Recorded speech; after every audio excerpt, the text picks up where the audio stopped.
kasilanganan. Alam ng puso sa dibdib mo'y buhay. Lupang hinirang, duyan ka ng magiting. Sa mandulupi, di ka pasisiil. Sa dagat at bundok, sa simoy at sa langit mong tukaw. May dalagang tula at awit sa paglayang inamahal. Ang kislap ng watawat mo'y tagumpay na nagniningning. Ang bituin at araw niya kailan pa may di magdidinig. Lupa ng araw na luwalhati ng sinta, huwag langit sa piling ko. Aming ligaya na pag may mga atin na pumatay ng dahil sa'yo.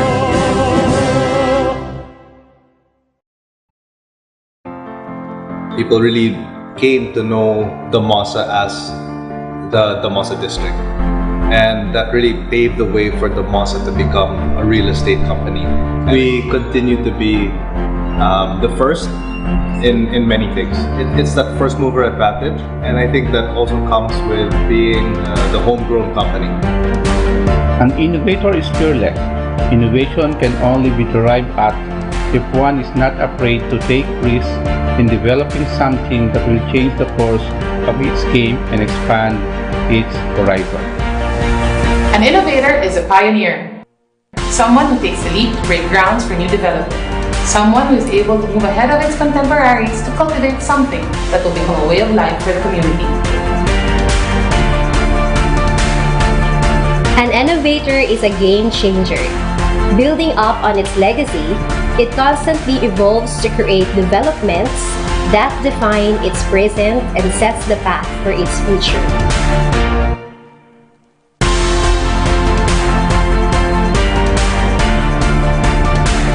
An innovator is a trailblazer. Trailblazers make their own path and don't buy into what has always worked in the past. They find a gap and fill it. An innovator is a trendsetter. It seeks to create a lifestyle to cater to the needs of the discerning community.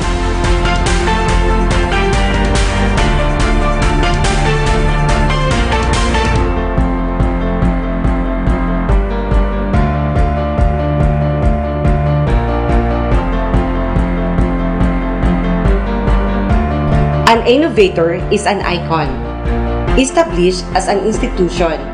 An icon is a character that everyone looks up to.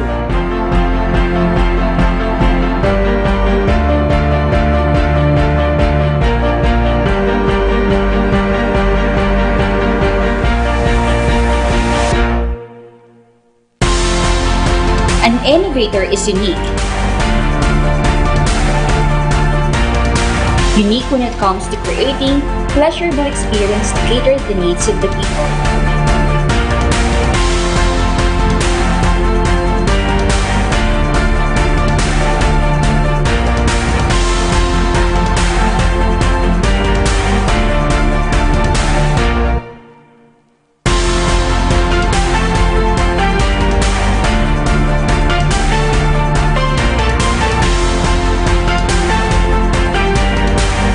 We want to continue to grow the business along all of those different business lines.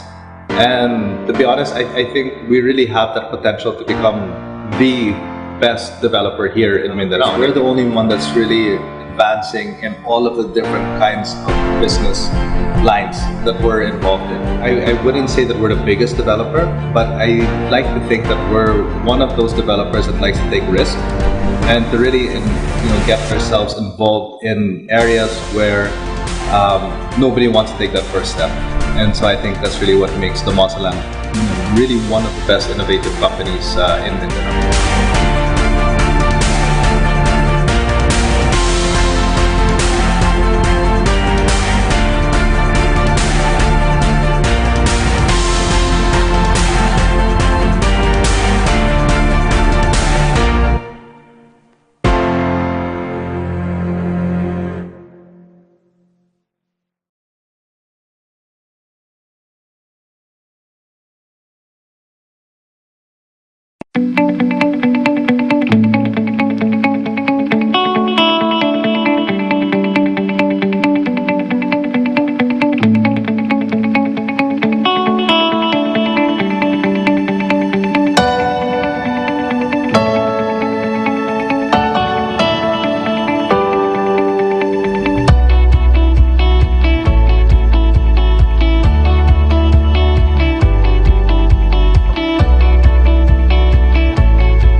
welcome to today's Manila Times Business Forum, maximizing and monetizing structures and spaces.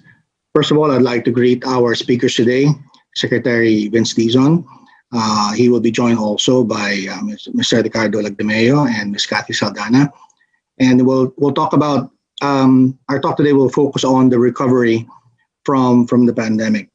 When President Duterte was elected in 2016, he promised to usher in a new golden age of infrastructure development. Well, that program has taken on newfound importance given our effort now to recover from the economic fallout from the coronavirus pandemic. We're lucky today that we have as our keynote speaker, the president in charge of flagship projects, to talk about those. And we'd like to ask him later about updates, developments, and possibly changes in direction given the new realities that we face today. As you know, these public sector expenses are important to our economy, our economic recovery. And from the private sector, we hope to hear from our other speakers what is going on that side. And that has actually been driving our growth for many decades now. Today's event would not have been possible with the support of a number of partners, and I'd like to thank them today before we get started. I'd like to thank our co-presenters, Infinivan, Damosa Land, and PDP Architects, and our special partner, SunTrust, which incidentally is celebrating its 23rd anniversary today. We're also thankful for our organizational partners, Finex, MAP, and the British Chamber of Commerce, and of course, our media partner, the Manila Times TV. I know that we are eager to get on today's program, so let me keep this brief and proceed now to our first speaker. I'm joined today by my fellow editorial writer, Ben Kritz, and our first speaker is Secretary of Events, Vince Dizon, who is the Deputy Chief Implementer, Interagency Task Force on Emerging Infectious Diseases. But I think more importantly for today, he's the Presidential Advisor on Flagship Programs and Projects. Of course, we know him as President and CEO of the Basis Conversion and Development Authority and his many other roles in government. So without further delay, Secretary Dizon, good morning. Good morning, Sir Craig. Good morning, and thank you to the Manila Times for organizing this very, very important forum and discussion on monetizing and maximizing spaces. I think this is so important, especially given the many challenges we all face, the entire world faces with COVID-19. But as you very correctly pointed out, infrastructure and the development of our spaces will be a key factor in getting us out of this slump that the entire world is in, especially for the Philippines. As I will show you in a few minutes, the President's Build, Build, Build program is one of the major drivers of our recovery out of this recession that we've been forced into by COVID-19. Thank you, everyone. Also, thank you to all the sponsors of this event, especially to SunTrust and the other private sector partners. And if you would allow me to just share with you a few slides just to update you on the Build, Build, Build program. So everybody sees the slides? Yes, Secretary, go ahead. Okay, thank you very much. Okay, so in 2016, the President embarked on what he called the boldest infrastructure program in our country's history. In the past several decades, our infrastructure spending has been very, very low, especially when we compare it to the kind of infrastructure spending that our neighbors in Asia and the ASEAN region have been spending over the past decades. If we look at just in this century, from 2001 to 2010, infrastructure spending averaged only 100 billion pesos per year. or roughly only 1.6% of GDP per year. In the last administration alone, this went up to about 378 billion pesos per year, or roughly 3% of GDP per year from 2011 to 2016. Compare that to other countries. China spends upwards of 7 to 8% of its GDP on infrastructure. India spends the same. Our countries, our neighboring countries in ASEAN also spend the same, or in some parts of ASEAN, they even spend double digit of their GDP on infrastructure. So this clearly shows that we were lagging way, way behind in terms of infrastructure spending.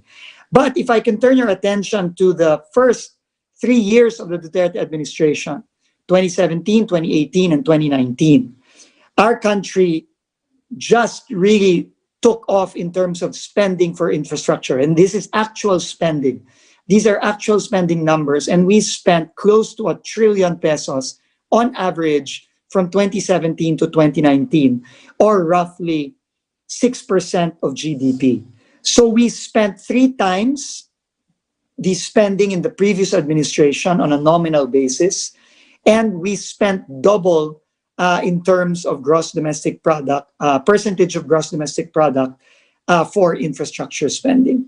However, as we all know, 2020 really changed everything, not just for the Philippines, but for the entire world. And we're now left in a situation where we will have negative growth of GDP this year. And unfortunately, our infrastructure spending will also take a hit this year because of the lockdowns we experienced in the second quarter and third quarter of this year.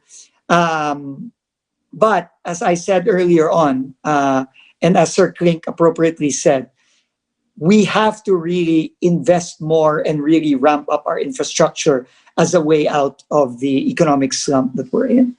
So before, I'm sure you have a lot of questions on build, also on COVID, but if you'll allow me to just spend a few minutes on where this almost 1 trillion peso per year average has gone in the past 3 years or the first half of the Duterte administration.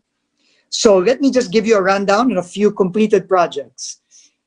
Harbor Link, this is a connection between the port area in Manila all the way to NLEX. This decongests a lot of our roads, especially northward, minimizing trucks on EDSA, on C5, and this is fully completed already up to R10 as a PPP with the Metro Pacific Group.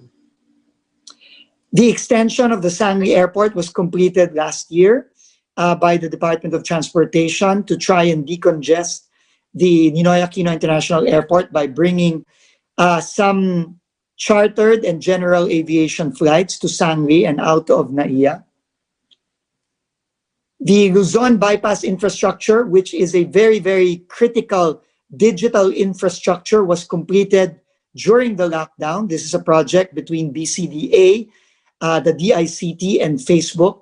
This is a project that is going to bring up to 2 terabytes of bandwidth spectrum to the national government as the bandwidth spectrum to be used by our DICT for our national broadband program.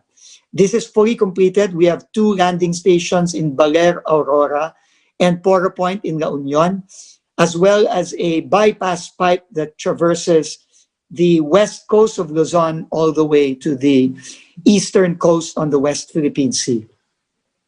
Another project, this time water, was completed also during the lockdown, which will add several milliliters of water into the Metro Manila area to both the concessionaires of Maynilad and Manila Water, to MWSS. This was completed during the lockdown. We have the Laguna Lake Highway along Laguna Lake, traversing Rizal, Taguig, Muntinlupa, Parañaque, Las Piñas, and all the way to Laguna. No, this is already fully completed. And the special thing about this highway is it is the first highway in the country with dedicated bicycle lanes and pedestrian lanes, which have proven to be very, very important for our commuters, especially during the pandemic. The phase one of New Clark City, which was used during the Southeast Asian Games, but as the president already signed the Executive Order 119 last week, will be the new site for backup and satellite facilities of government offices in Metro Manila to serve as a business continuity site. As we've seen just in the few typhoons that have hit us during this last few weeks, that it is critical that we build a resiliency platform for government in order to ensure business continuity in the event of major natural disasters to Metro Manila. And the EO was signed last week, and now all these other government offices will be locating not only their satellite areas, but some of them even their main offices to New Clark City in the coming months. The Cagayan de Oro Airport, we moved to Mindanao, was fully completed already by the Department of Transportation, which serves, again, northern Mindanao and serves as a gateway from Visayas, from Luzon to northern Mindanao. TPLEX is now open all the way to Rosario. We opened Poso Rubio a year and a half ago, and we just opened Rosario in May of this year. So now travel to Baguio from Manila will now be a mere 3.5 hours. The new passenger terminal building shell is now completed. It is now 100% completed, as you can see.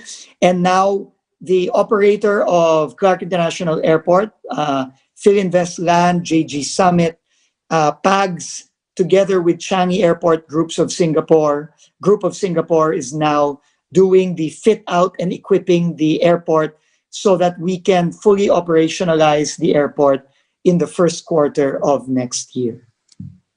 This despite the challenges to the aviation sector brought about by COVID-19. We will open Clark International Airport new terminal after it is fitted out by early next year. Metro Manila Skyway Stage 3. This is, for me, one of the most exciting projects of the Duterte administration, which was started way, way back during the Ramos administration, but will be completed under the Duterte administration.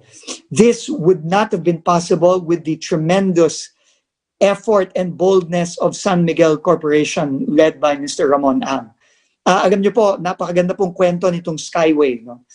This was approved in the 90s during the Ramos administration, but because of the boldness of Secretary Villar and Mr. Ang, it will now be completed. We've solved, under the Duterte administration, all the major challenges of right-of-way and other technical challenges were solved, and now it is going to open before the end of the year.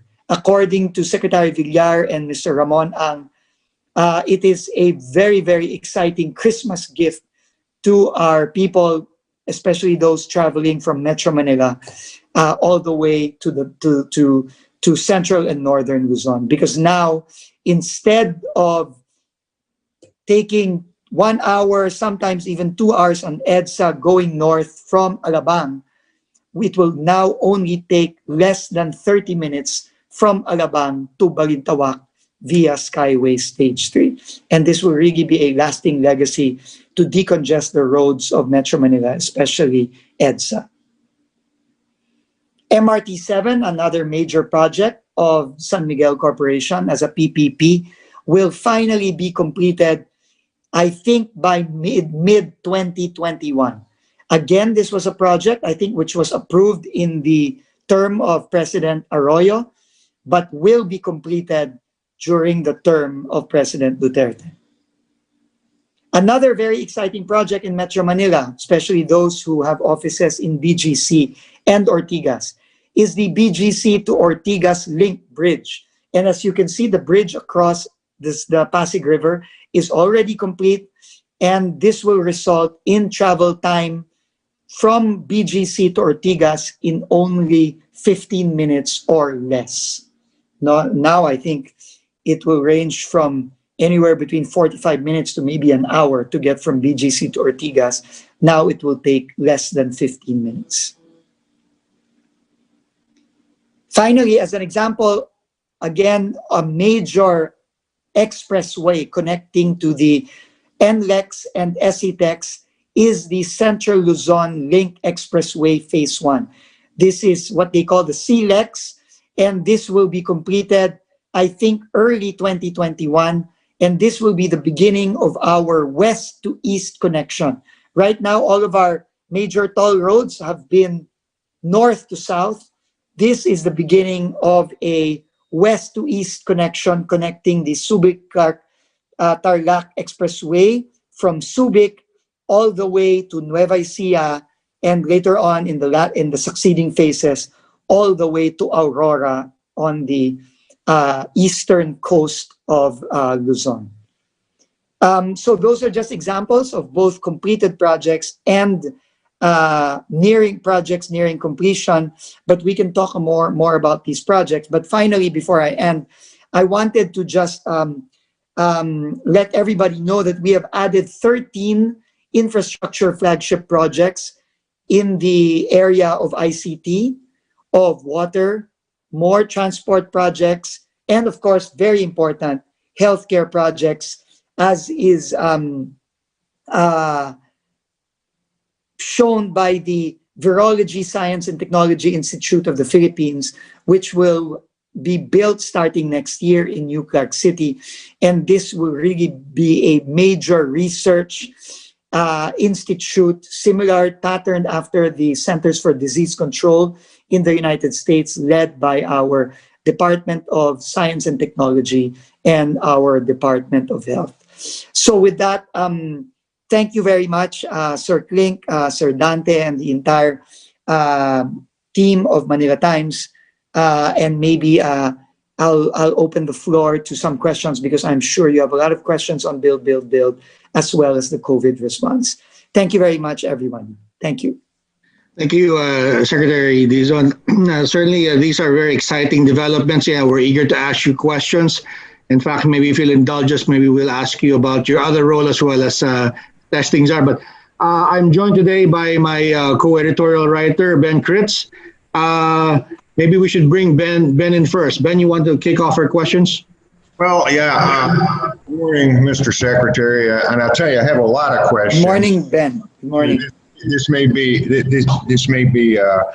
session that I'll have to take some of your valuable time sometime and sit down and ask you this whole list. But let me no problem.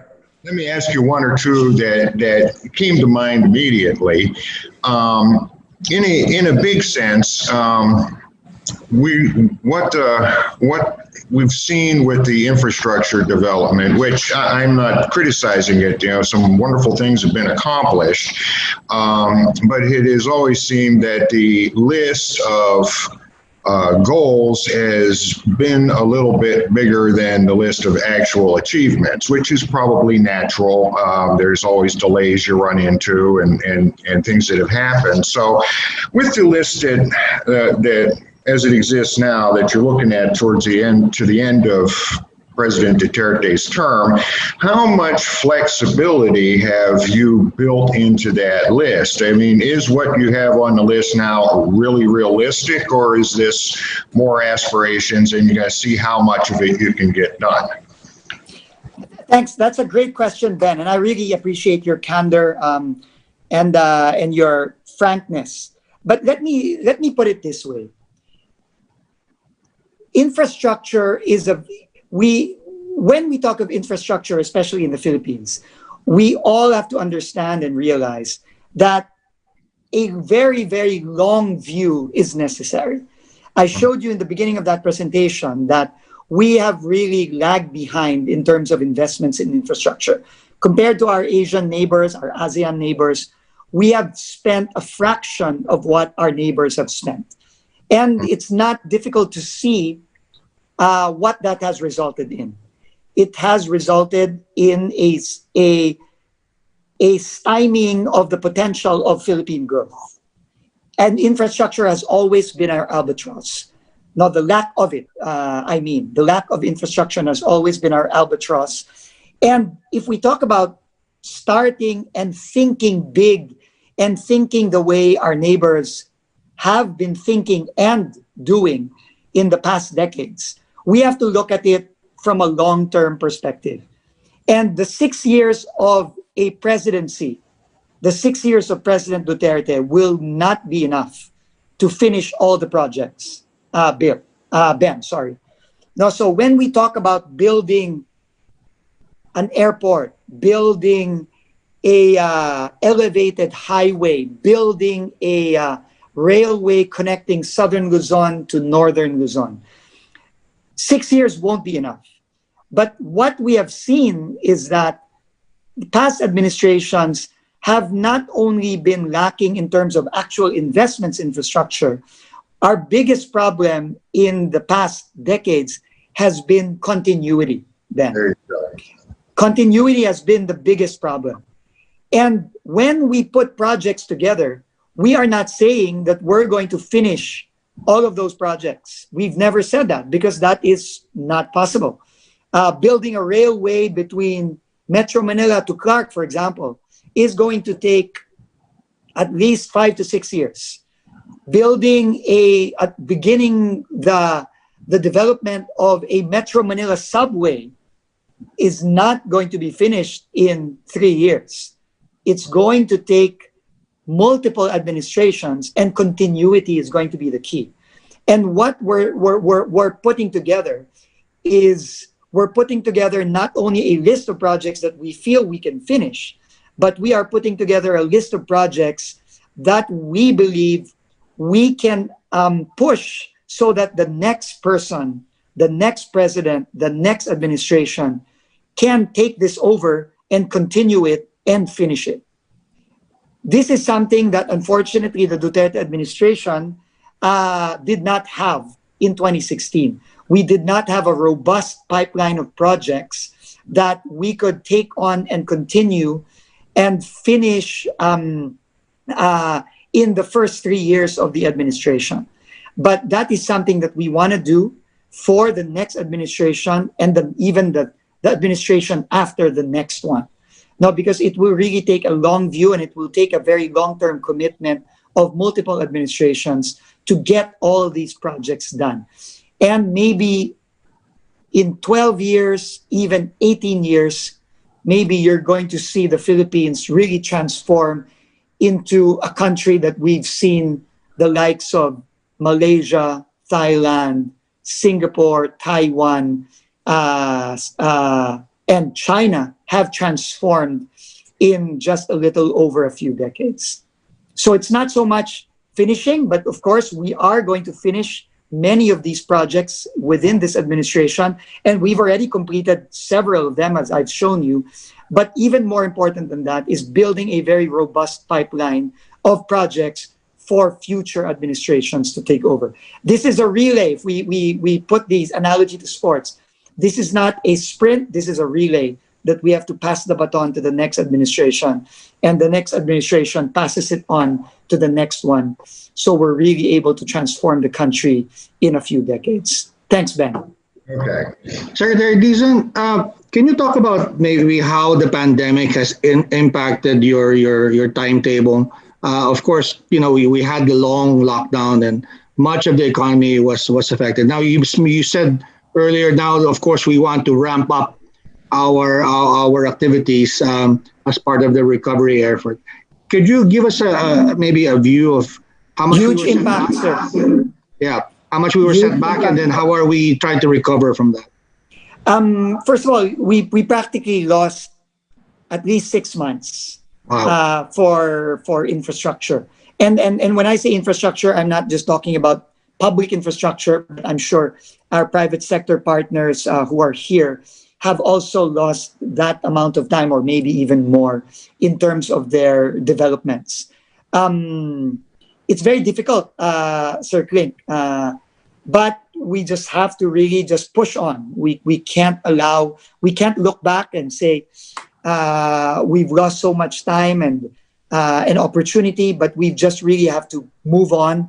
And the good thing is, as early as July, the IATF allowed the, albeit limited, infrastructure, the continuation of the infrastructure projects, given very, very strict health standards for infrastructure and for our developers. And it took some time to get used to that, to have barracks in place, to make sure that we have the minimum health standards in place, masks, face shields, temperature checks, regular testing.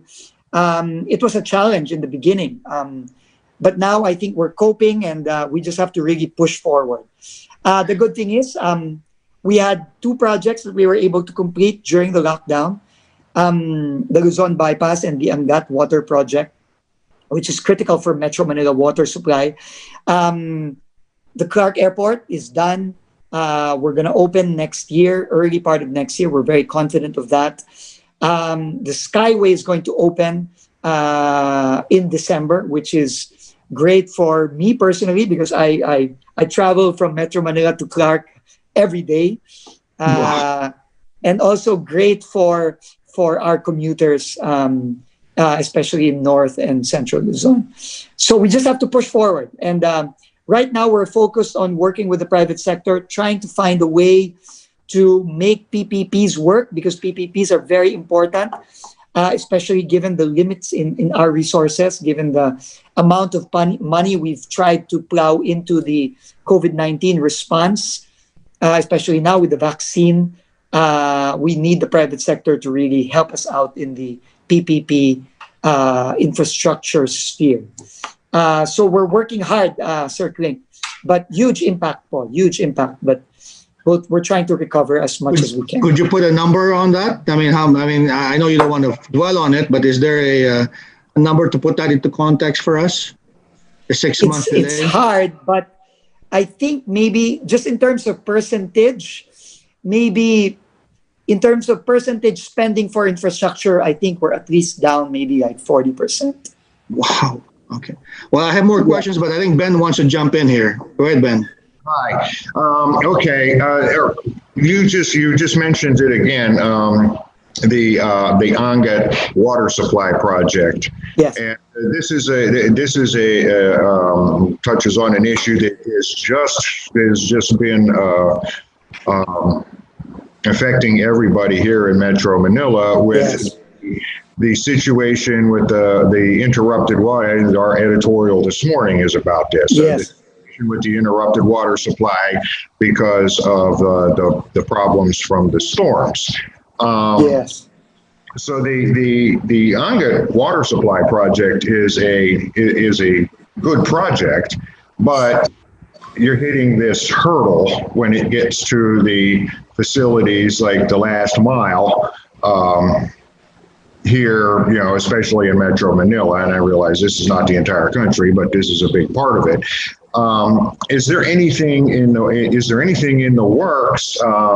Is there anything that the government can do in terms of planning or any kind of stopgap measure to try to improve the capacity?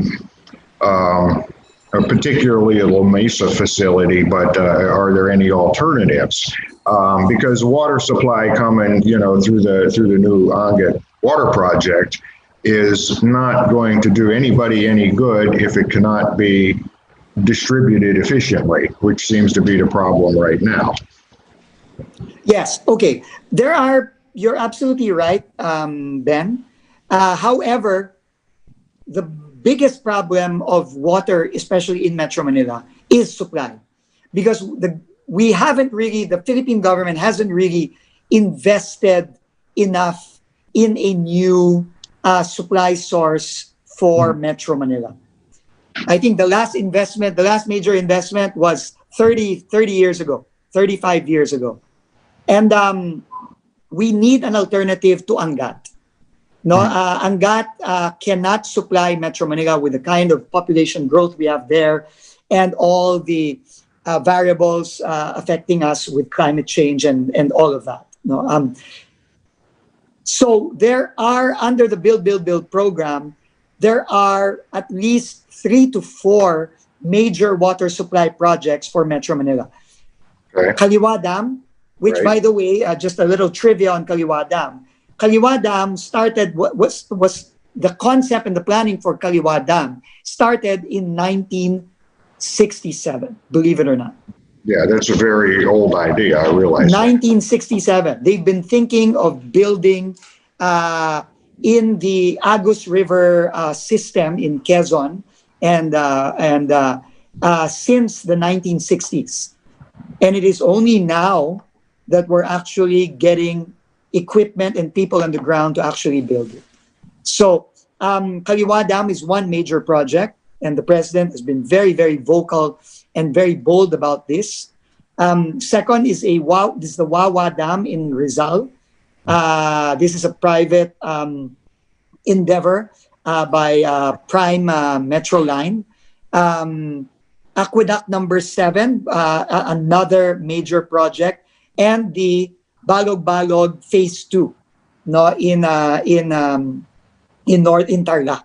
No, so all of these projects, and also the Sumag pipeline also for in Quezon. No, so these are all new projects. Sumag was started in the previous administration, but was stalled. But we feel that we need to invest heavily in all these new water sources. As for distribution, as you know, the 2 concessionaires are in the middle of negotiations with the national government to fix these contracts that the president has announced to be not very advantageous to government. You know? Mm-hmm. And we are in the process of discussing these contracts under the leadership of the Department of Finance and the Office of the Solicitor General and the Office of the Government Corporate Counsel and the DOJ. And hopefully we will be able to correct those disadvantageous provisions of those contracts so that there is more stability in the distribution of water in Metro Manila. At the same time, we are able to correct the wrongs of the past and the disadvantageous provisions that the president has called out. So hopefully all of these things are moving in parallel, and hopefully these interventions are going to provide a more stable and more medium and long-term solution to the water problems in Metro Manila. Okay. Secretary, I have to be mindful about the time, so I think we'll have to get to the last questions. Ben will ask the last question, and I'll ask my last question. Go ahead first, Ben. Okay, just real quick, because you also mentioned the Sangley Airport project. The big airport in Bulacan is getting underway, which I think everybody's happy about that. Given the state that Naya is in. But the province of Cavite is still pushing for the big airport project in where Sangley is now. How do you feel about that? Should they stop that? Is there room for 2 big airports? What's the outlook on that? It's not for me to say about Sangley because that's really a endeavor by the province of Cavite together with some private sector partners, both domestic and foreign. But suffice it to say that pre-pandemic, airports were our major problem. They're major problem because of the volume of air travel, both international and domestic. Our airports could not cope. And NAIA obviously is at its limit. Before the pandemic hit, we were hitting, I think, 45 million passengers per year, whereas the capacity of NAIA is probably 30 million or a little over 30 million. So we were already operating more than 30% above operating capacity in NAIA. So we really need to make investments in new airports. But I think the long-term view, like I said, all these infrastructure projects have to have a long-term view, is that we need a replacement for NAIA. Right. Because there is just no space. There is no space for a second runway. Um, and it's going to live out its capacity in the next couple of years. This is very similar to what happened with Kai Tak in Hong Kong, Right. where they had to move to Chek Lap Kok. So we need a Chek Lap Kok. We need a new airport, and the one that's been approved is the Bulacan Airport. Right. And I think that is a very exciting project. It is something that will not only provide a major international gateway when NAIA outlives itself in maybe 10, 15 years. That is our estimate. But it also pushes development outward, outside of Metro Manila. And that is, I think, something that we need desperately, similar to what happened in Chek Lap Kok in Hong Kong. It just, pushed the development of that area in Tung Chung and that area. And now that is one of the major districts of Hong Kong, driven primarily by Chek Lap Kok. And I think, but this is something that requires, again, a long view, Ben. This has got to be continued by the future administration and future administrations. It's not going to be just the next 6 years, but it's going to be probably the next 12 years or even 18 years. So that, I think, should be the way forward in terms of planning. Okay. Clayton? Secretary, and you said we should keep our eyes forward, and but there are a number of news items today in the Manila Times that I wanted to bring out, and this has to do with your other responsibility of testing, being testing czar. First, there is the report coming from the palace that vaccination of about 60 million Filipinos may take 3 to 5 years. And also, there's also something in the news from the Octa Research saying that some cases in Metro Manila are, some cities in Metro Manila are again seeing a rise in cases. And it's not a surprise because we've written about this and have observed that, in the Northern Hemisphere, in the US and Europe and elsewhere, there are again lockdowns, right? And so this is the season for the influenza. It's not a surprise. But and then lastly, of course, there's the price cap for the testing. And moving forward, all of these things are going to be critical. Of course, we have to live with COVID. I think that for the foreseeable future. But in order to do so, we'll need the vaccine, and of course, we'll need robust testing. Could you bring us up to speed there and how the government is preparing? Thank you. Great questions, Sir Klink.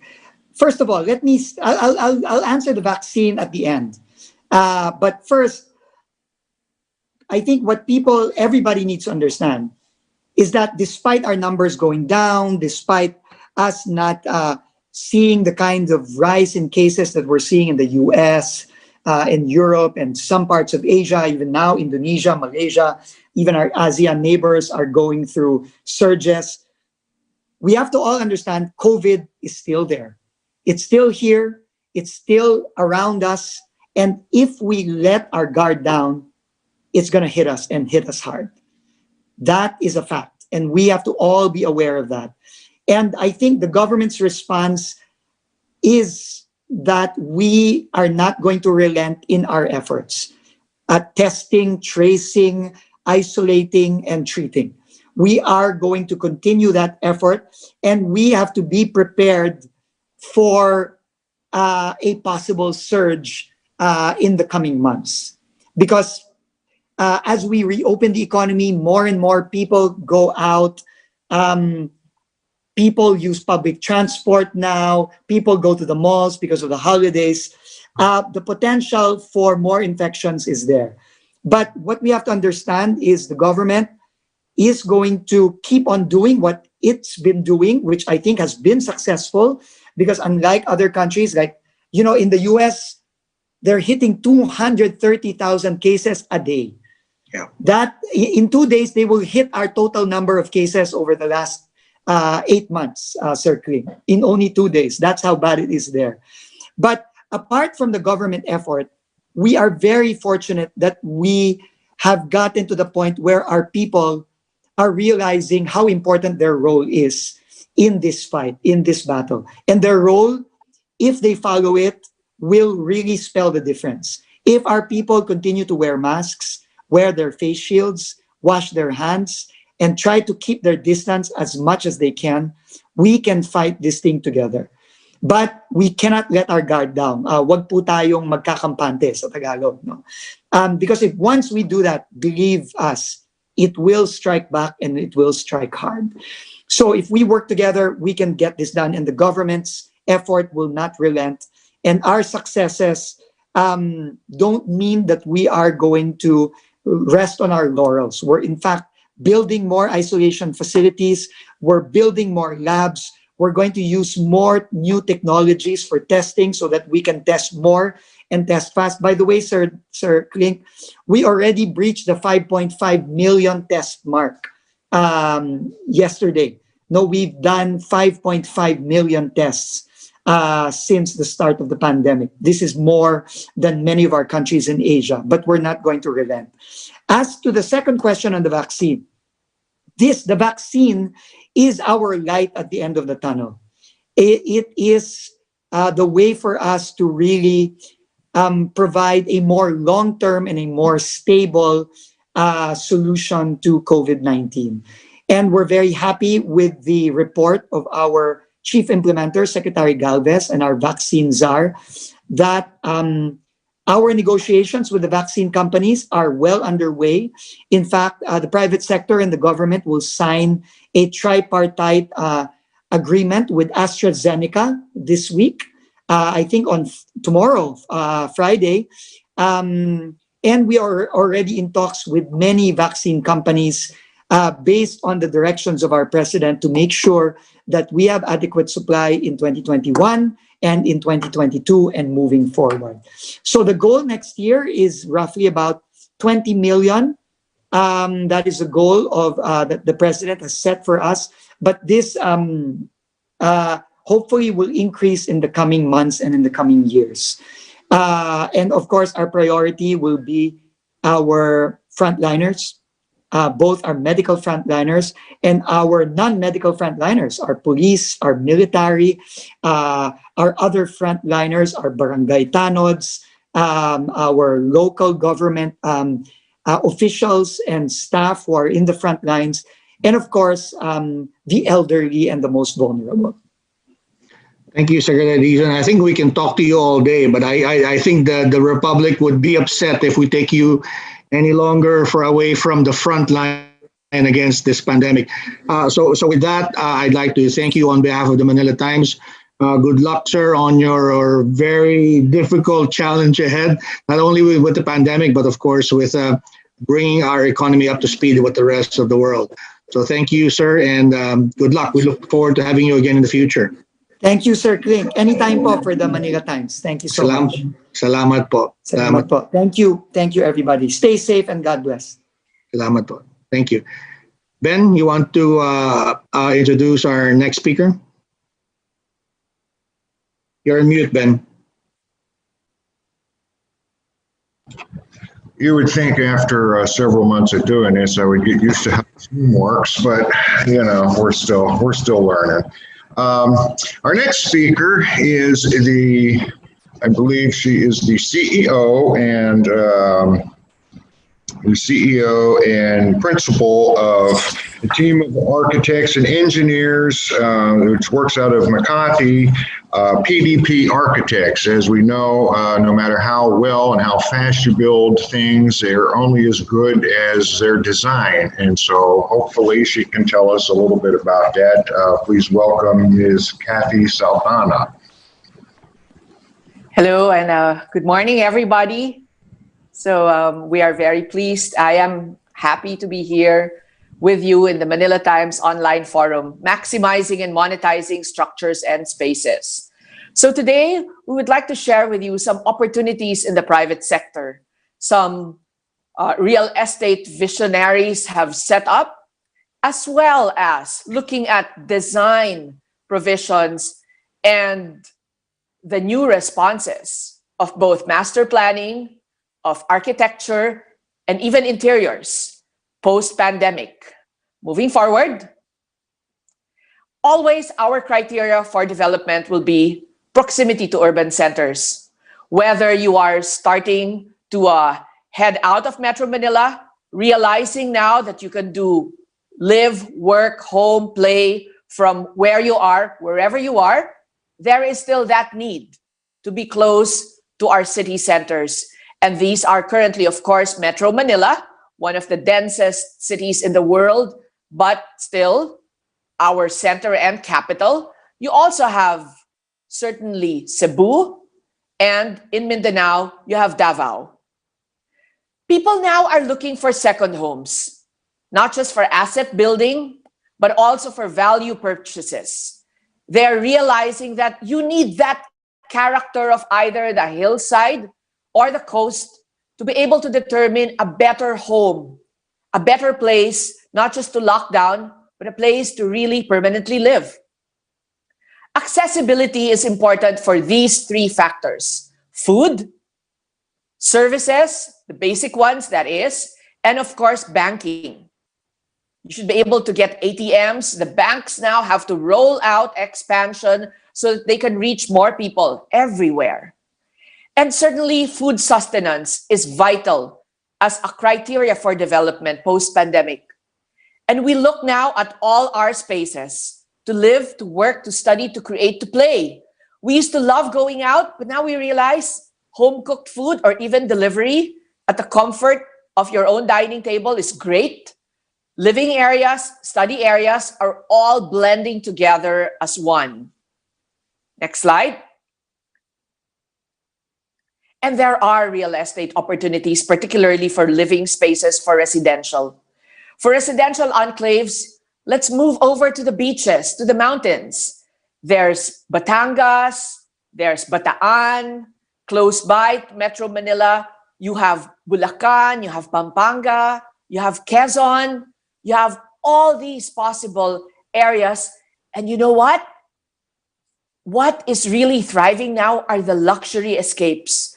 Whether you head to Aman, Pulo in a private plane, or you head over to Balisin, or you head over to some other new up-and-coming resorts. People want to live in the comforts of their vans and in their cars, to be able to bring their children where they can all breathe fresh air. And yet, there are real estate opportunities as well in island developments.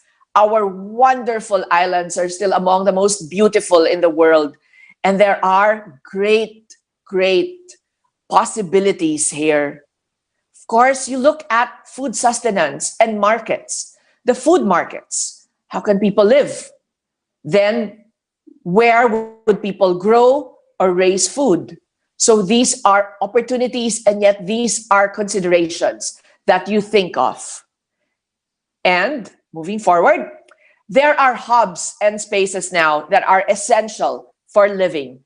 And these are the industrial spaces, the warehouses, food production, food storage, logistics. People are always at home now. The schools are not filled up, but logistics is keeping us all fed, is delivering all our basic goods, is ensuring that the society is still moving. And this is happening all over the world.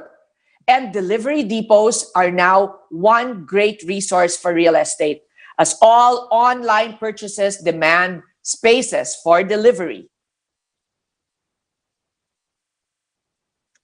And we rely on technology.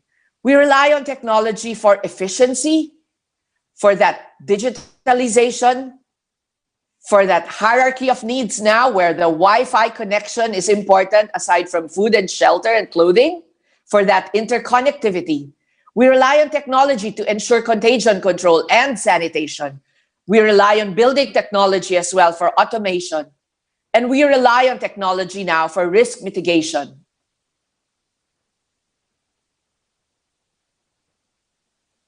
And these are so important now. New ideas for supermarkets, drive-thrus, more distance shopping, perhaps a stronger e-commerce. Take a look at what Amazon is doing with Whole Foods in the US. Understand exactly how basic goods banking and service shops will now deliver and will now handle online services and pickups. Understand how urban farming could be propagated from your balconies, your plants, edibles from your roof decks, edibles from shared plots, and lead us always towards healthy living. You know, you can see that there are now some prominent luminaries, mostly in the US, in Europe, and in Australia, who have started to grow their own food from their homes. Interesting videos for you guys to watch. And hydroponics is also there. One of my favorite vegetable producers right now is Go Future Fresh. Everything all organic, no soil, and they deliver so excellently. All these were brought about by the pandemic. The need, the crisis created opportunities, created better people among a lot of us and among entrepreneurs. Moving forward, whenever we design communities now, we take a look at certain general influences. Understand density, that high intensity, high density space that will not work anymore for the future of the world. Believe in the carrying capacity. Compute for the carrying capacity of your site. And understand that the percentage of land use with your open space is not only an important figure for your proposal to HLURB for approval, but it is so important for us for determining the value of creating that gap between one structure to the other, of understanding the need for open, wide expanses of space, of fresh air, of balancing ecology, the importance of trees and of landscape, of keeping the endemic species where they are and not eating them as food. And that's how this virus started. And understanding as well that as we take care of each other, we take care of our health. And exercise is there, walking and biking networks, just like what Secretary Vince Dizon emphasized in one great road network earlier, alongside the highways and the roads. And we see as well urban design influences because a lot of us are still living here in the urban centers. Parking is a problem, let's solve it. Open spaces, let's create more parks. Understand as well that while accessibility is so important, and the reduction of traffic was one great gift during the pandemic, let's create better air quality and less pollution. I hope we have more pedestrianized areas, even in pocket areas within our large Metro Manila. And managing contagion, infection control, and sanitation measures in our cities is something so vital that let us not forget it. Post-pandemic, let us keep doing this health procedures, as well as understanding best practices for construction standards, so that not only now, but in the many years to come, we take care of the health of our workers as well. And empower our building administration and management in our villages, as well as our building admin in our condos. Take a look at our coastal communities. There are great opportunities here for real estate. With a surge now, people are flocking over to Batangas, to Bataan, to Quezon, Pangasinan, La Union, Zambales, the Bicol region, you name it. We have it. And our country is so beautiful. Palawan is so close by. Just be mindful of the salvage zone. 25+5, ladies and gentlemen, because we know that we are where we are in the Philippines and in the world, where we are so exposed, not just to typhoons, but to tidal surges. It's so different now than in the 40s, 50s, and 60s. And in doing so, let us be cognizant of life below water, taking note of the SDG UN Sustainability Goals, Development Goals, 17 of them. Respect life below water. And understand as well that construction standards for the city are different for construction standards in coastal zones. And always, because we are one of the largest in terms of coastal kilometer length all over the world, let's remember that luxury now is not in your bag, It's not in your car. It's not anymore in the shoes that you're wearing. But really, luxury is in fresh air. It's in the views, the sounds, the textures, and the experience of water. And we have a lot of it. So real estate folks, develop more by the sea. The materiality as well of everything that you are building beside the sea is different. You cannot use the same materials and yet find modern, contemporary, buildable, sustainable materials beside the coast and create excellent second home standards.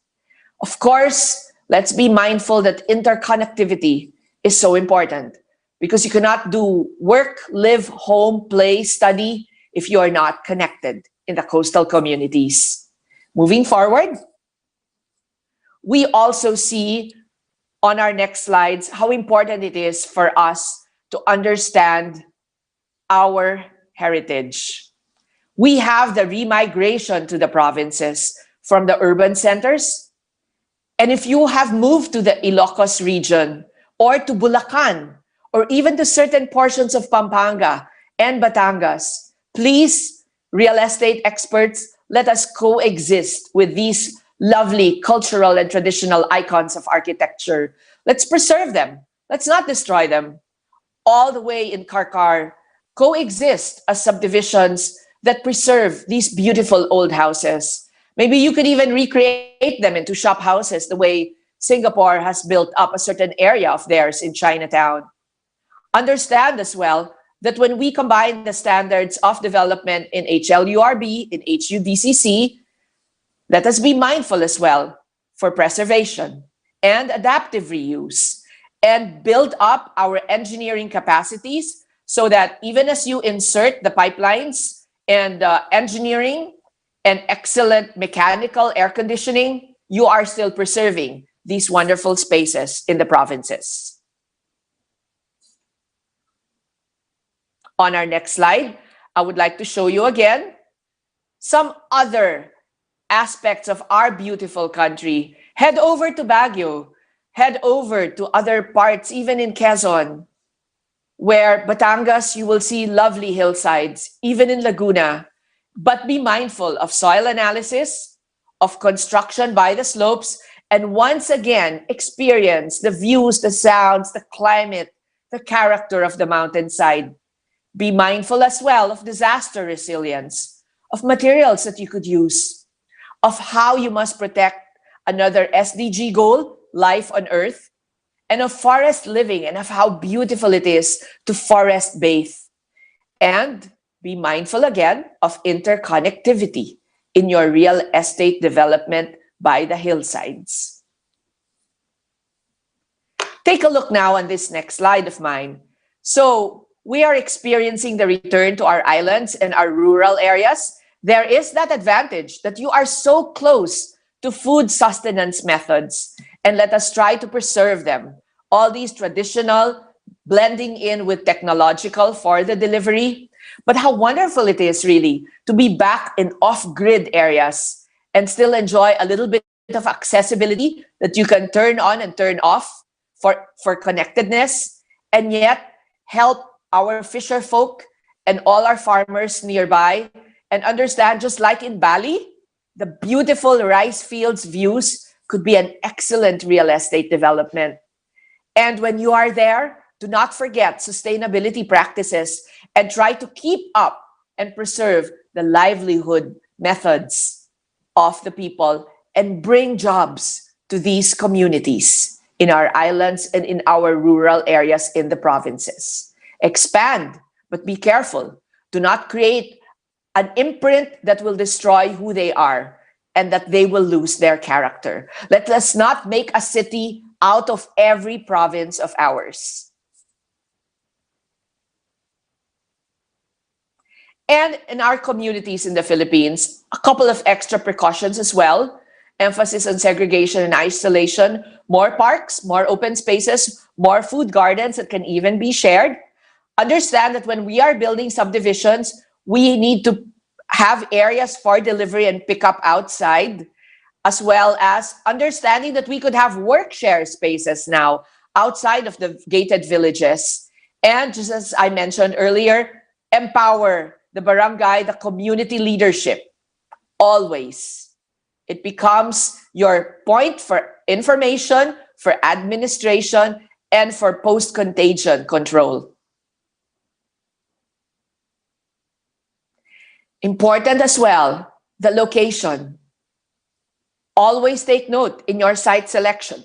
From food security and accessibility, there is that need for healthcare.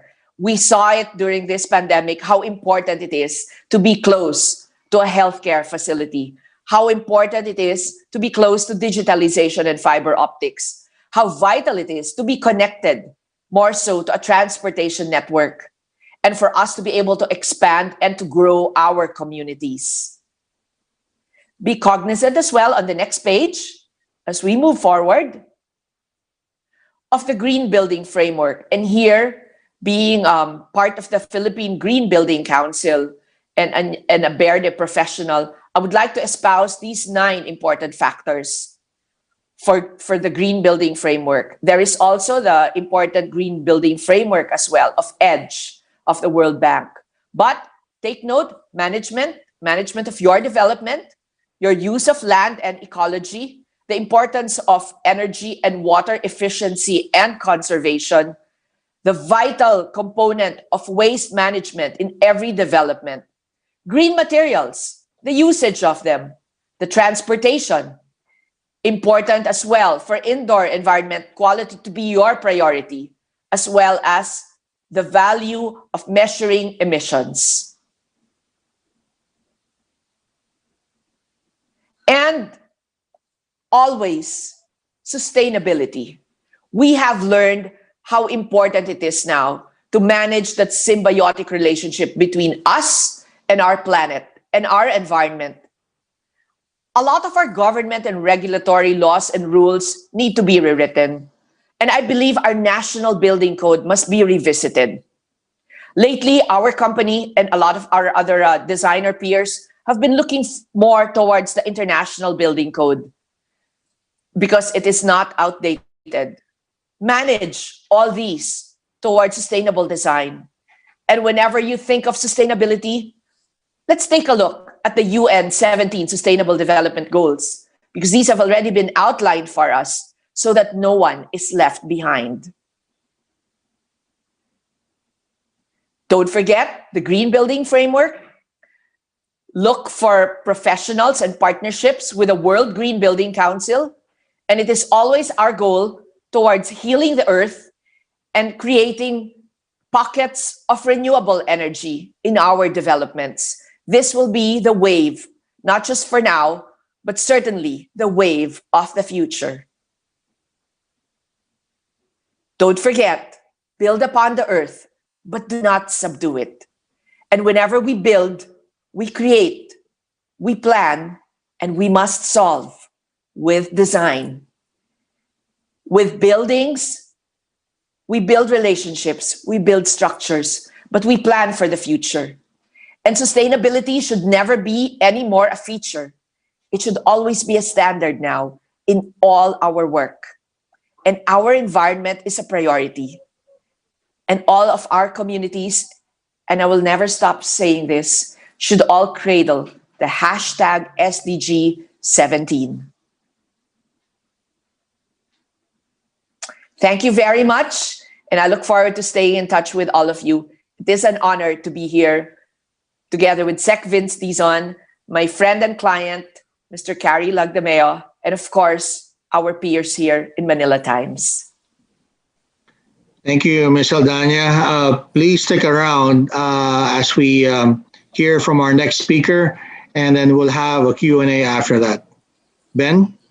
Okay, and that was the design part of the picture, and as far as the actual building and development part, we have Mr. Kerry Lagdameo, who is the first vice president of Damosa Land and the Enflow Industrial State Corporation. These are big in Mindanao. So let's please welcome Kerry. Good morning. Hi, good morning, and thank you, Ben, for that introduction.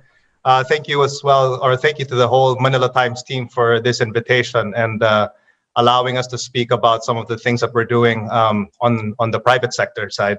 I think it was great to listen to Secretary Dizon's presentation earlier, and you can't help but get excited about what the prospects really are for this country and seeing all the infrastructure that's being built and will be finished over the next 2 years or so. And it also, what struck me is that as a developer, you also can't help but feel that you have to do your part in providing infrastructure from the private sector side. So what I'll be talking about today are some of the projects that we are undertaking and that we will be undertaking that will contribute, hopefully, to nation building, just like the projects that Secretary Dizon was talking about. So if you'll just allow me to share my presentation.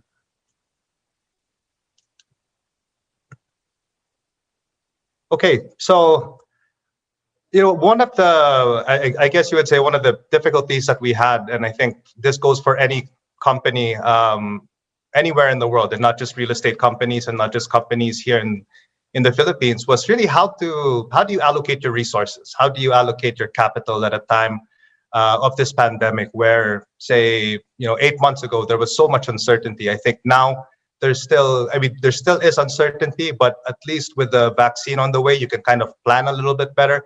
But you can imagine months ago, that was a dilemma that we had because we still had to develop, we still had to achieve some of our goals, but at the same time, we had to be prudent about our spending and we had to preserve our balance sheet. So these themes here on this slide, these were some of the, I guess, the recurring themes that we would hear about from other experts and developers, and this is kind of how we were guided with our projects moving forward. Being from Mindanao and more in particular from the Davao region, we liked what we heard about the Balik Probinsya program. We liked what we heard about countryside development. This is a concept that we have been talking about and we have been hearing about for quite some time, but we feel that now this is starting to be accelerated, and we kind of see it from the number of inquiries that we're getting in across all of our different projects.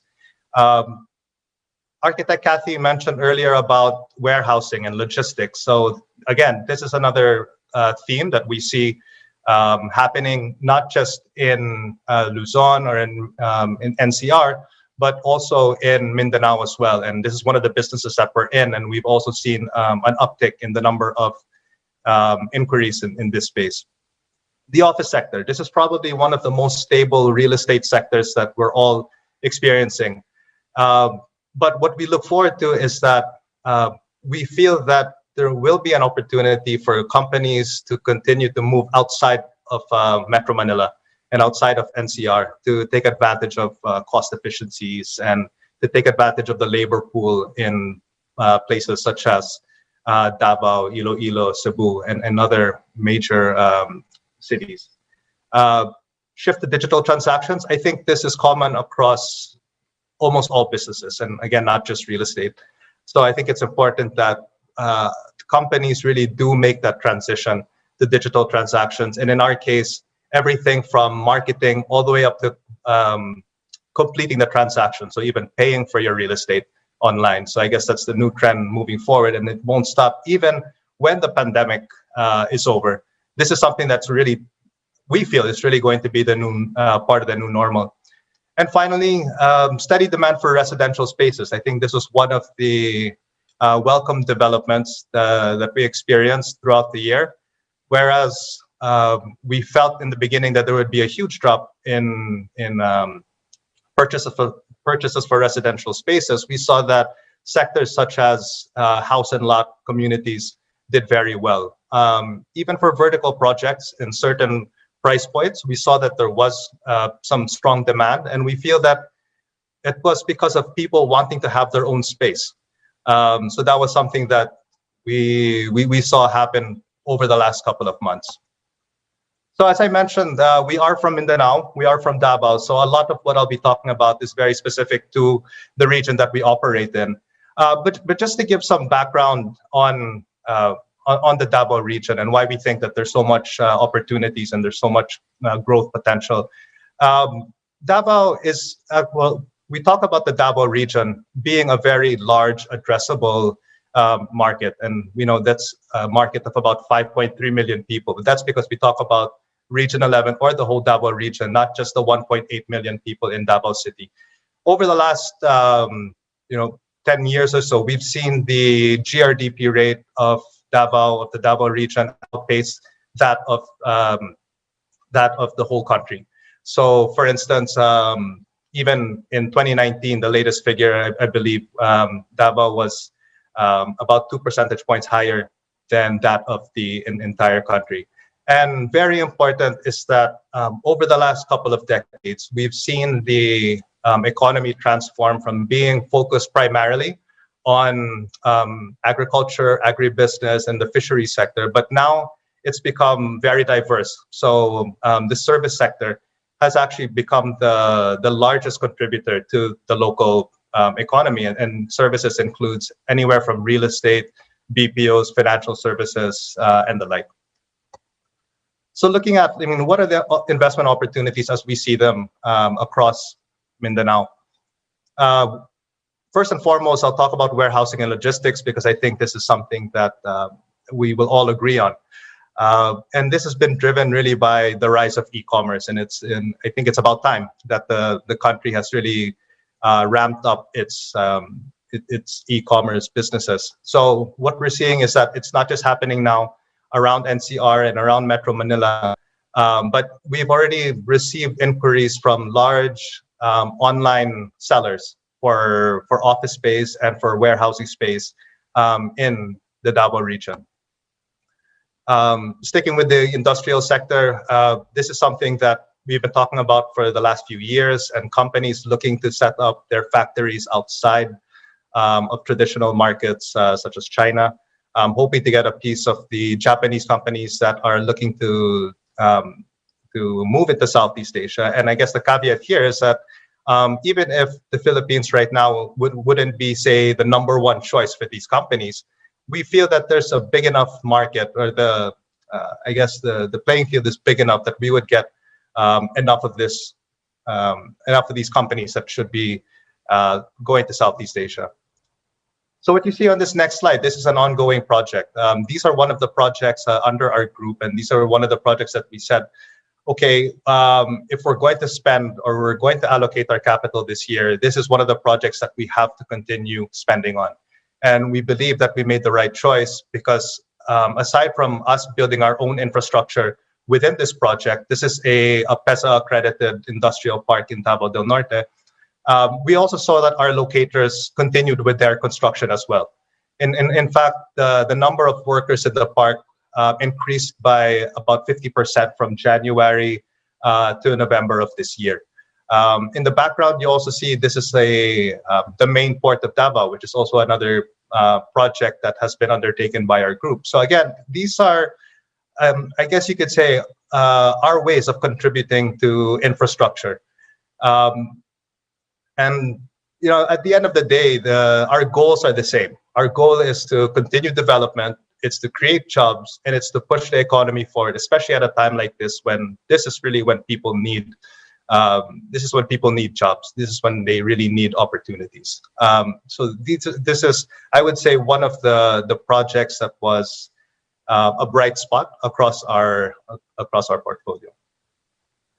I mentioned also earlier about office spaces, and the office sector has been one of the biggest drivers for growth especially in Davao City. And that's because of the number of BPOs that have come our way over the last decade or so. Common consensus is that a lot of these companies will be looking outside of Metro Manila to either set up a new office or to expand their existing offices. And this is obviously because of cost efficiencies. They also see a city like Davao as one that can provide the necessary manpower, the necessary infrastructure, and the ease of doing business as what you would get in other competitive cities. So these are projects right now, what you see on the screen. I'm sure architect Kathy is beaming with pride. This is a project that she designed for us, and we completed it actually this month. So this is ready to accept locators. This is a grade A building in our PESA accredited IT park in Davao City. And when we talk about the BPO sector, I mean, it's nothing new to the Davao region. On the left side, you see some of, well, this is a cross section of the developers that have been in the office leasing space. And so you see a lot of national developers peppered with some local developers. And on the right side, these are, I guess you could consider the who's who in the BPO space. Concentrix, for instance, has been our client since 2007. And to date, they are the largest BPO in the country today. I think employing over something like over 70,000 people nationwide. And taking it a step further, aside from regular, traditional, permanent office space, we see a lot of opportunities in flexible workspace. So this was another of the, I would say, bright spots in our portfolio because, well, for one, a lot of people wanted to have that flexibility and the kind of offices that they were putting up. They wanted to be able to preserve their capital as well. So flexible workspaces, you don't actually have to build out anything. You can just lease out spaces that depend on your requirement, whether you need 1 seat or you need 20 seats. Flexible workspaces can cater to your needs. So again, this is something that we've been seeing or starting to gain ground in Davao. Regis was probably I would say the biggest and the one that really made a lot of headway in Davao City around 2016. But these are also some other brands that have come into the market. Some are local and some are international as well. And this is one of our latest projects. This was completed also in November of this year. This is a flexible workspace. We feel that a lot of SMEs will probably be taking advantage of this. And why that's so important is that the SME sector is probably one of the hardest hit during this pandemic. So how do you get them, or how do you get them off the ground again? Of course, they're not probably going to want to spend so much on a brand new office. Aside from working from their homes, they'll also want to have a space outside of their homes where they can meet with their clients, or even just kind of get away from that home setting. And finally, on the residential side, again, I mentioned that we were pleasantly surprised that sales in the residential sector were quite robust, especially for house and lots, horizontal projects. We saw only a slight decline in price per square meter, and we feel that that's really temporary. And moving forward, hopefully by end of 2021, 2022, hopefully prices will come back to its pre-pandemic levels. Earlier, architect Kathy also mentioned about self-sustenance or self-sustaining. A lot of projects, I believe, that are being undertaken today, similar to this one that you see on the screen, are encouraging vertical farming, encouraging farming in your own backyard so that you can produce your own food. Just to show, again, I mentioned about residential selling prices. There was a very small effect on prices, and we're starting to see that normalize and hopefully get to pre-pandemic levels by 2022. So I guess overall what we're seeing, this is just a snapshot of where we see the different business lines that we're in and where we see them next year. We talked about the industrial segment. We think that there's going to be a lot of growth for next year, similar with the office leasing segment, especially as it relates to projects outside of Metro Manila. The residential segment, although we've been having decent sales, we feel that there is a lot of competition in the market. So we would probably say that it's going to be flat going into next year. The tourism segment, which we're also involved in, unfortunately, this is probably the one segment that has been the hardest hit. Some of our properties have seen occupancy down by about 70%, and it's going to take a lot for this sector to rebound. It will take a lot of, I believe, government intervention. It'll probably need the vaccine to be put in place. But we hope that by 2022, people will start to travel normally. And hopefully projects that were put on hold in this particular segment will continue around that time. And finally, I won't spend too much time on this. I think earlier Secretary Vince had a great presentation about what the national infrastructure is, but also to show what's happening on the local level, because we believe that private sector investment will only be meaningful if there is public sector spending as well. So in Davao, these are some of the projects that that have started or will happen in the next couple of years. And although there are a lot of different infrastructure projects that are planned for the city, these are some of the ones that I chose to talk about because I guess they're either happening now or we believe it will happen very soon. So the Davao City Coastal Road, the Davao Samal Bridge, which has been on the drawing board since the 1970s, hopefully that will finally happen, and the Davao City Bypass Road. So these are just some photos of the current infrastructure that's being built. And what we would hope is that really with all of these infrastructure projects in place, it will really decongest the city for one. And second, with the new bridge in place, it will open up the region for more tourism investment. Of course, with the easier proximity to Samal Island, which is one of the main tourism destinations in Davao. So we're hoping that this will happen in the next couple of years. Because of the rapid growth of Davao City over the last decade or so, there has been a lot of congestion. I think pollution there can be something done about the pollution as well. So moving forward, for the city to continue to grow at the rate that it has been over the last few years, it really has to be a concerted effort between the private sector and the public sector. So we think that for next year we're well positioned to continue to weather this crisis. We think we position some of our projects well so that when some of these investors start looking at Davao, we'll be ready to accept them. So again, that was something that we had to make a decision on. I mean, if we were to stop construction altogether and we had investors looking our way, they probably would look to another province if there wasn't anything for them to invest in.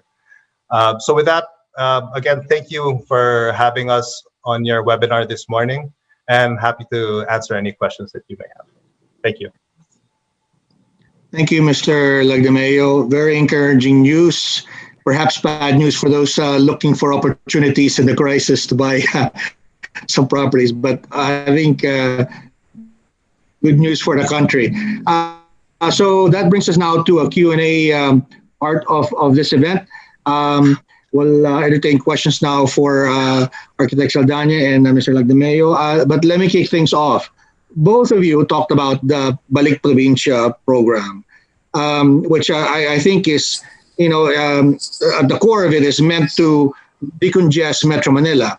How do we go about that program without bringing the problems of the city to the provinces? I mean, you talked about that, Mr. Lagdameo, and Architect Saldana, you talked about Bali and, seeing those rice paddies out your window.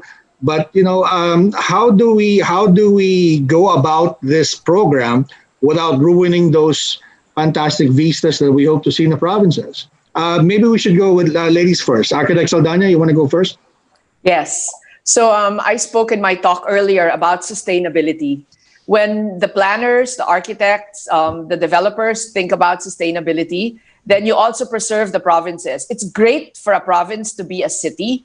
Like I'm working on a comprehensive land use plan right now of a municipality in Cavite, and we're starting to ramp it up so that it could be elevated into a city. But preserve as much as you can. Create strong environmental preservation standards. Understand that the views and the character of provincial life could really be maintained. Even if you put in digitalization, even if you put in modern engineering, it is possible. If you think about sustainable design, the way you plan, the materials that you choose, you do not create a building block that is so city for a beautiful coastal or hillside view. No way. Should not. That's why I always believe in my dictum: build upon the earth, but do not subdue it. Mr. Lagdameo, you want to build on that? Maybe is there a new national policy that you want pushed through? I know that President Duterte has been talking about the Land Use Act, which has failed to pass through Congress for the past 20 years. But Davao has actually done much better, being faithful to what architect Saldana was saying. You've gone vertical in Davao, but elsewhere in the country, it's not the same. But right. your take, please. Well, I guess first of all, just to go back, if you don't mind, to your question about the Balik Provincia program and how that's going to become successful. Personally, I think it's something that cannot be a knee-jerk reaction. There really has to be careful planning before you actually bring people back to the province. And essentially, what you need to have are jobs that are available. And that's not going to happen overnight, especially if you're going to bring thousands and thousands of people just overnight. So I personally, I think there has to be a concerted effort between the public and the private sector. I think the private sector, if they know that there would be some manpower coming their way as part of the program, then probably they'll invest more in construction projects and in other projects as well. To your second, to the second point of Architect Saldana, I think definitely there has to be an updated land use plan. It has to be done very regularly. In the case of Davao City, I think what's helped is that the land area is so huge. So there are areas to still develop and to develop it responsibly, but definitely. There has to definitely be strict policing by the LGU on what kinds of structures are being put in place, and to be very faithful to those rules that are being put forth by them. I think we'd like to see development outside of Metro Manila, but I think we don't want to see the traffic that we see in Baguio now, in Cebu, and elsewhere. But you're right about jobs. It's very encouraging that you give us a report that is positive about your company and your industry there in Davao.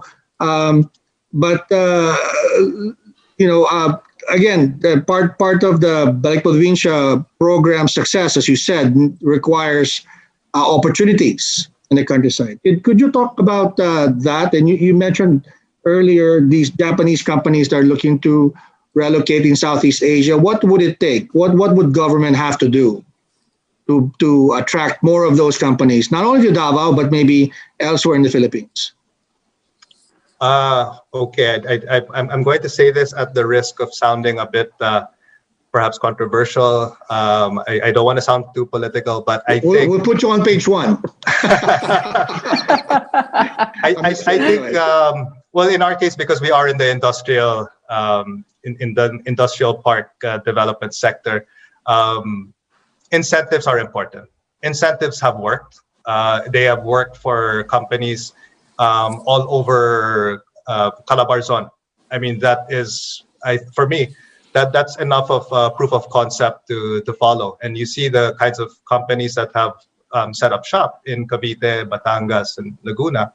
A lot of these are Japanese, and the Japanese they like continuity, they like stability.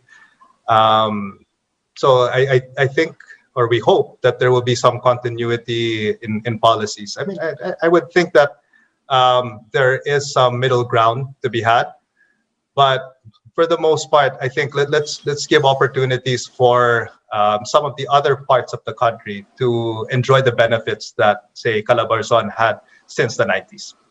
Mm-hmm. Ben, you want to step in here? Yeah, I have a question. I'll put this out for both of you. In your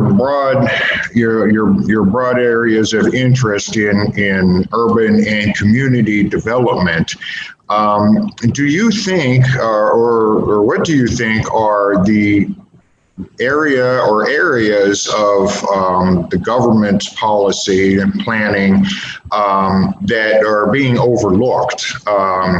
They're doing a lot. They're doing a lot with infrastructure. They are doing more with energy, for instance. in this administration, focusing on agriculture. But what would help you develop better and develop more, that's not being paid attention to right now, do you think? Ladies first. What would help us develop more, I believe, are some of the regulatory laws that need to be updated. I mentioned earlier in my talk how we need to take a look at the National Building Code and reassess it. It's not even updated for the tidal surge. So quite a lot of us architects have been looking at it for minimum compliance, but have been following the International Building Code already for better standards. So there are quite a lot, and the NBC is just one of them. So let's take a look at the laws so that development will be guided with the proper policies for the future. For me, my opinion, I think tourism can play a huge factor anywhere in the country, especially in terms of Davao. We do have a lot of tourists, but we would want to see more leisure tourism versus, say, business-related tourism. And I think for that to happen, I mean, we just have to improve all of our airport facilities, seaport facilities. I mean, these are things that are very, very outdated, as Secretary Dizon mentioned earlier. So improving the airports in the provincial or in the provinces, hopefully trying to attract more international flights to come to some of these areas so you don't have to go to Metro Manila. When that happens, you'll see a lot more private sector investment in things such as resorts, hotels, even the SME sector will benefit in the form of restaurants, transportation services. I mean, the multiplier effect of tourism, it's so huge, and I think that would be one way to really help us recover over the next couple of years. Okay. Clink, you got one? Well, I've got a question for you, Carrie, as you brought up the Balik Provincia, and you're in the Davao area, so you may have a opportunity to see it firsthand. What has been the scale of that so far? I mean, do you have any sense of how many people are actually moving because of it? How many people have come back? You have any idea? You know, I apologize, Ben. I don't have a number on that. Mm-hmm. And I'm not sure if the inquiries that we've been getting in terms of employment in our projects are from Balik Provincia recipients or if they were from local. But there has been definitely an increase in people looking for employment. Okay. Definitely, there's no shortage of that. And what we noticed is that it was really practically for anything available. So in our industrial park, I mean, the inquiries that we're getting, it's not for a particular skill. It's really whatever job is available. So some of that could be from the Provincia program. I can't say for certain. Mm-hmm. Okay. It's interesting. I have a question for Architect Saldana, and maybe Mr. Lagdameo would want to jump in. And that has to do with the impact of the pandemic on, I suppose, architectural design. I mean, we're seeing, for example, in very urban areas and congested areas, the reduction of residences to the very basics, right? Just to have really a roof over your head, very small spaces. But now with this experience with the pandemic, we were forced to stay home for several weeks to quarantine, right? Has there been a paradigm shift in terms of design, I guess, to take into account the future necessity of having to stay home again? Or is the sector looking at this incident as a blip, that maybe we will get over it, and in 2021 we will just resume practices that were followed before the pandemic? That's a really good question. It's going to be different from here on. And design standards will change because every designer now is looking at even antimicrobial surfaces, not just for this pandemic, but for the future.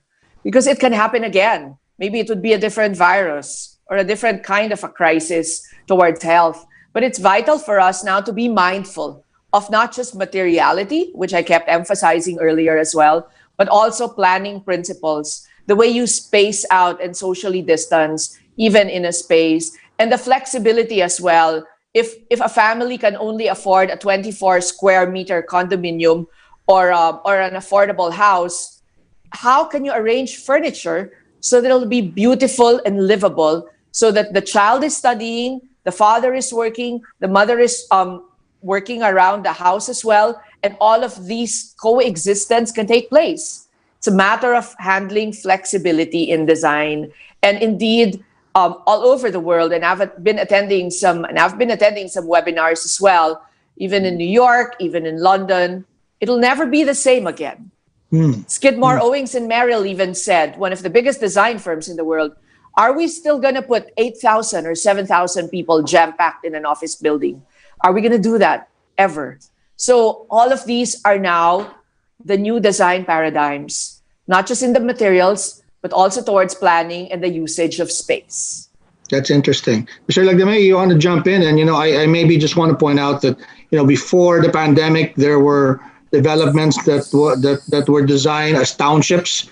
I don't know if that's a trend also in the Davao area. I forgive me for not being up to date on that. But with the pandemic, I mean, that makes more sense now to have these townships, right? Than rather than have everyone go to the urban center to work. But I don't know, has there been any impact on development, design, and concepts? Or what are your views there? Yeah, and it's good that you bring that up, because the concept of a township, it's also not that new anymore to the Davao region, and a lot of the projects that have been undertaken by the big national developers, your Megaworlds, your Ayalas, and even now Cebu Land Masters, all of their projects that they're developing in the region are mostly townships. And so this kind of started probably within the last 10 years or so, but now I would think that they will be putting more investment or more capital into these types of projects. Our group has actually started our own township project about 2 years ago. And so we see that the sales for these types of projects have increased.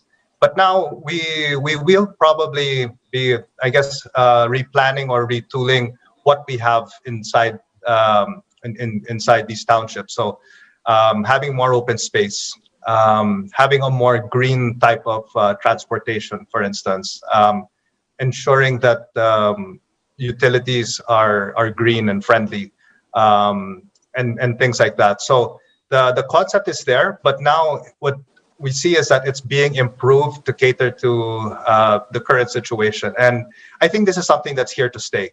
There are room for townships, but you'll always still have your city projects, your main CBD projects. I think that will always be there, but there will be demand for townships as well. So I think they can really coexist with each other. Right. And are there any government programs that you think that will help encourage that? You mentioned that when we're talking about attracting foreign businesses here, the need for some incentives. I was hoping to hear something more controversial, but seriously, what other programs can government do, right, to help usher that along, and not just the development part, but Architect Saldana was talking about making sure that development is green, right, or environmentally sustainable, right? And in other countries, we're seeing government step in and offer the incentives to encourage those types of spending, but frankly, we don't see it here. But maybe you can flesh that out on pointing out on what needs to be done or what should be done by government so that is followed. No, definitely. I think incentives for green projects should be put in place. I mean, that's something that's being done all over the world and even all over Southeast Asia. So we're kind of lagging in that. Probably allowing foreigners also to own land or to develop land as well.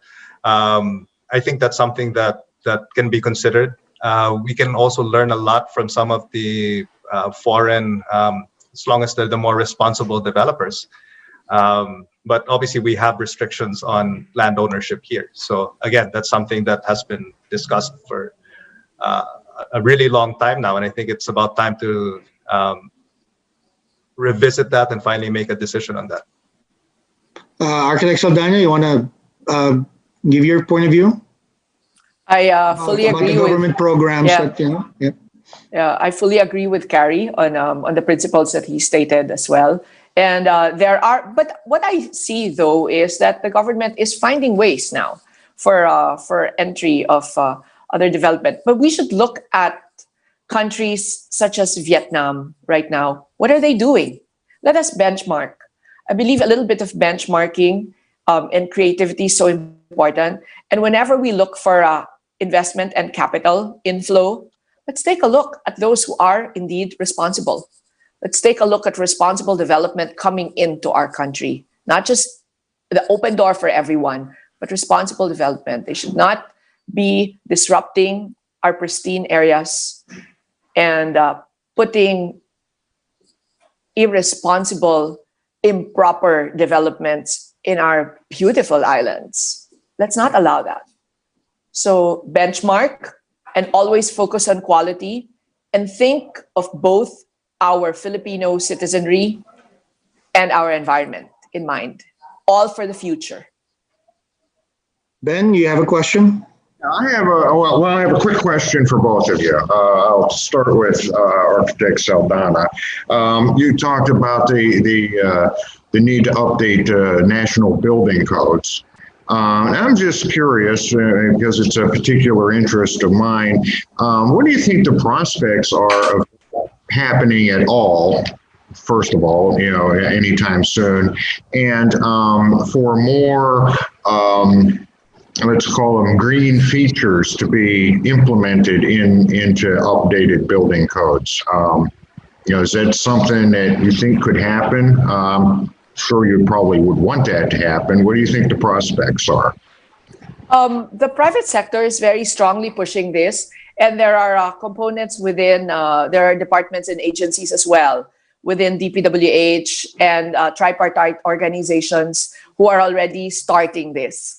I believe it's such a Herculean effort that calls for so much involvement from different sectors, but it is possible and the work has already begun.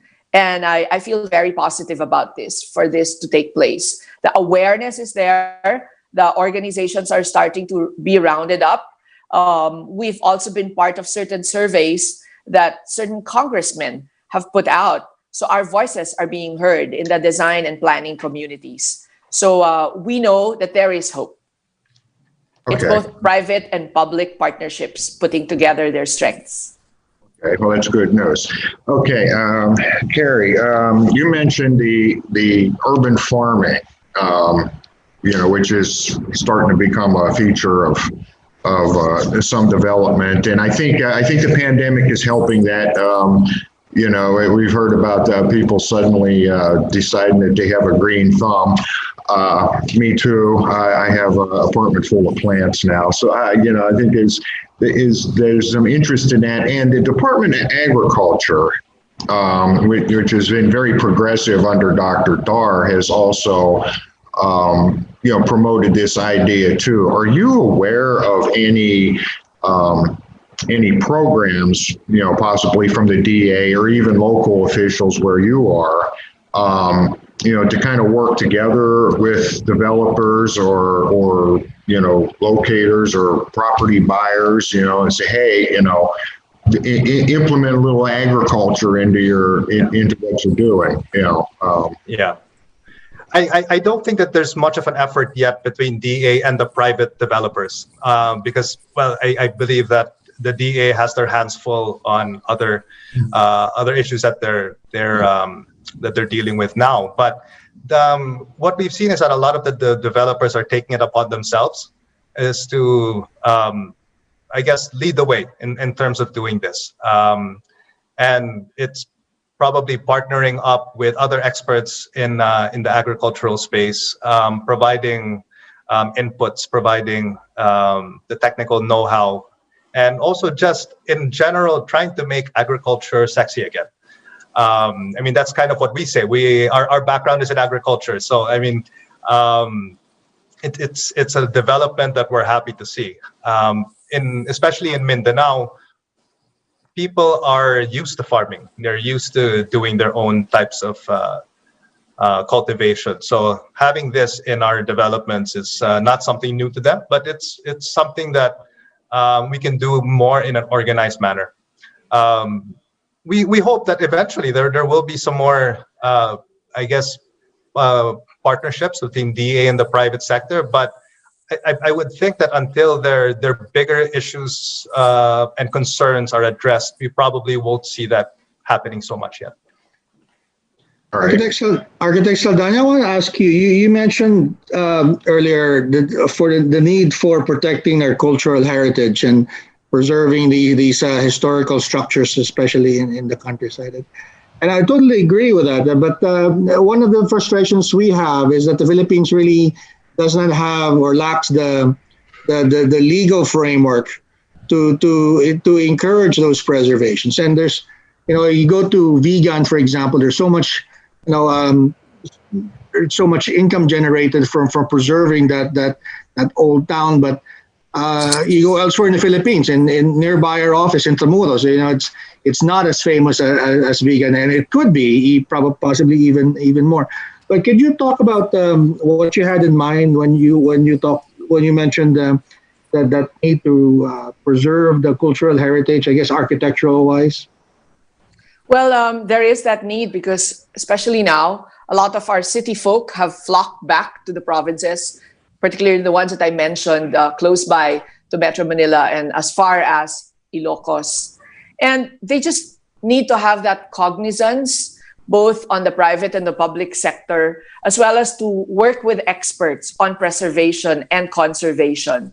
So there are experts out there in the field, even those who help the Intramuros administration. There are people who have taken masteral studies in building preservation for heritage, and we need to tap these experts, and they are here in the Philippines. So it's important for us to know that you have that resource and to be aware that we need to keep these structures for the future. Once again, I also spoke with a client of ours, who's also a friend, and I asked them, what do you need for you to preserve these beautiful old buildings of yours? Oh, we need a little bit of incentive from the government. Otherwise, we're going to either sell the property or we're going to build a high-rise on it. We need some incentives. What's in it also for us by preserving these properties? So it's not just tourism as well, but maybe a little bit of tax incentives, just as you provide tax incentives when you build green. So these ideas could be all collated and could be brought into law and practice. All right, well, talking about those laws, maybe Mr. Lagdameo, you can talk about Davao's experience. I mean, you have your historical districts there. I mean, I have in mind, for instance, the old Chinatown there, which is one of the older Chinatowns in the world. I guess probably second to Binondo. But what's the practice in Davao that maybe the rest of the country can also follow? Well, I think it still goes back to the land use plan, and what the restrictions on tearing down old buildings. If I'm not mistaken, in certain areas, I mean, there have been structures that have been there for ever since I can remember. So there's probably some restrictions on building height, for instance. By the way, the whole city has a relatively low buildable height. I think it's a little over 30 plus stories. So, I mean, at least, well, hopefully we won't have that risk of just all skyscrapers going up. But again, it goes back to the land use plan and really strict enforcement of that, and having tourism zones and non-buildable zones in certain areas that they really have to enforce. And in a lot of cases, I believe they have been able to do that. Certain areas, for instance, in the vicinity of Mount Apo, you cannot build on. There are certain areas like what we call Shrine Hills, which has a beautiful view. Any developer would love to put a project on that, but that's non-buildable. So it's really the enforcement of those rules, I think, which is what's extremely important. Yeah, I hope that they're able to do that. But in Davao, as you said, one of the benefits that you have is that you have an expansive Yes. area, so which is unfortunately not the same for other cities in the Philippines. But maybe can you talk about the opportunities in the region? I want to maybe focus on that in our final minutes. You know, the developments in ASEAN, the integration now with these RCEP, or the Regional Cooperation Economic Partnership. Is that going to benefit your sector at all? Are you with that looking at also opportunities elsewhere outside of the Philippines within ASEAN, or are you bracing for more competition from our neighbors? Which is the case? You know, I think for us, we look to be able to benefit from that. And there was a concept that had been developed a long time ago, which is Bimpiaga, which is basically putting together all of the ASEAN countries, but more in particular for the Philippines, it was more in particular Mindanao. Because when you look at the proximity of Mindanao to Indonesia and to other parts of Southeast Asia, I mean, you can really have a very efficient trading route all across Southeast Asia. So with RCEP being signed, we hope that we can do more trade with our local neighbors. For instance, we had an inquiry just recently from, of course, I can't say the company, but it's from an ASEAN company that's looking to produce coconut products, coconut water, desiccated coconut, and things like that, and manufacture it in Davao and ship it back to their home country. So it's a Thai company, and we're hoping that we are able to close more projects such as this, and to have more countries participate in this kind of new developments. All right. Well, I think we're running out of time, but we may be able to squeeze in one more question. Ben, I think I tried to monopolize the questions again, but maybe I'll give you the opportunity to close us out. You're the final question. Well, okay. One last one on my list here. And this is mainly for Carrie, but either of you can answer this one. There's been a lot of info. We heard about the infrastructure drive, and of course you mentioned a lot that's been going on down at Davao. Just in your area, and in to what extent you know about the rest of the country, is what is being planned by the government appropriate, do you think? I mean, is it geared for growth? Giving you something to build off of, I guess, is a way to look at it.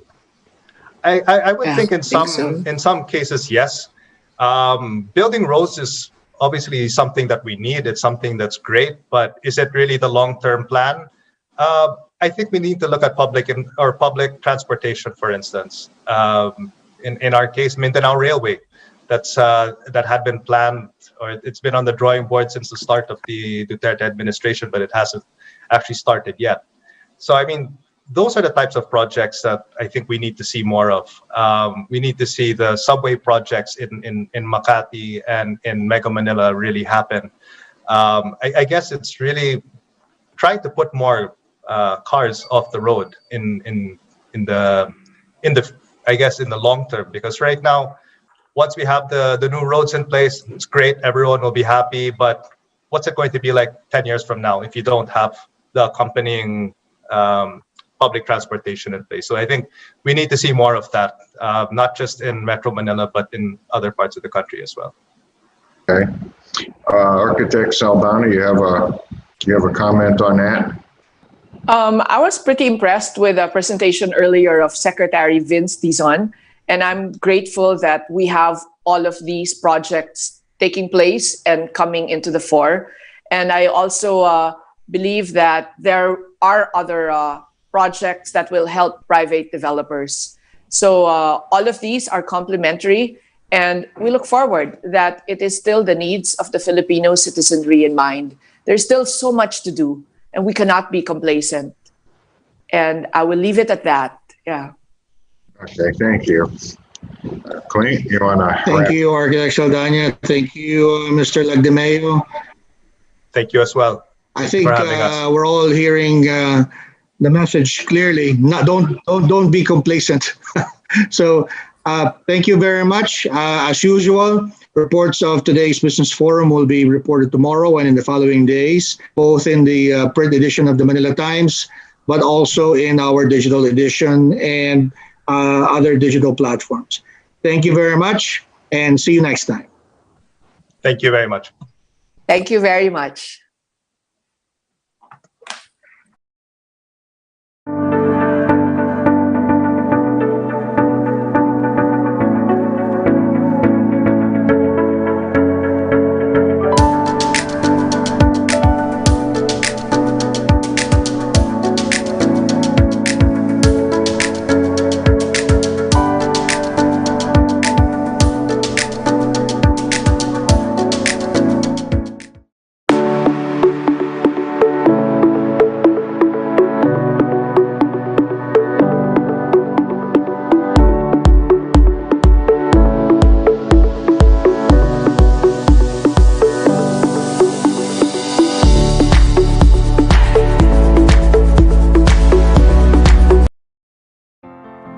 People really came to know the MOSA as the MOSA district.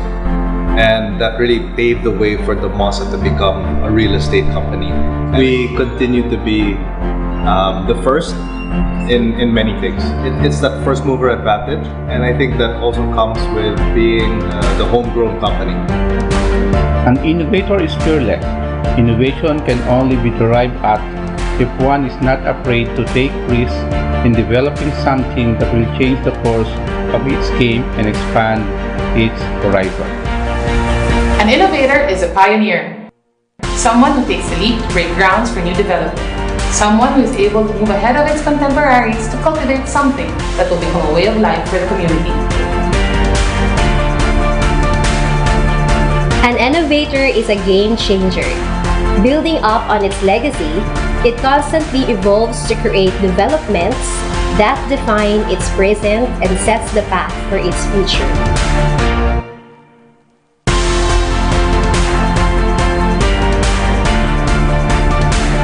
An innovator is a trailblazer. Trailblazers make their own path and don't buy into what has always worked in the past. They find a gap and fill it. An innovator is a trendsetter. It seeks to create a lifestyle to cater to the needs of the discerning community.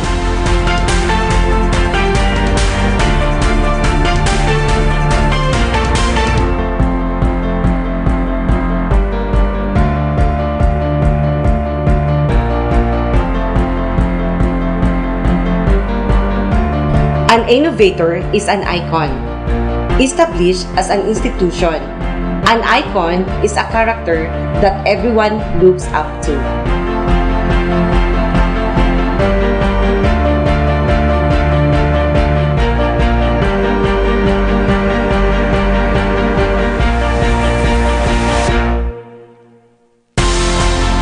An innovator is unique.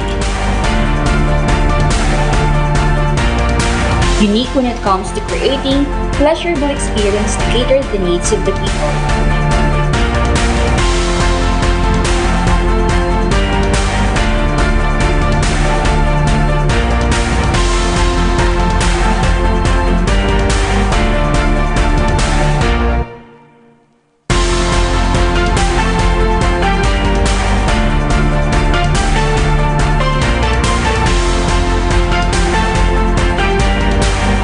We want to continue to grow the business along all of those different business lines.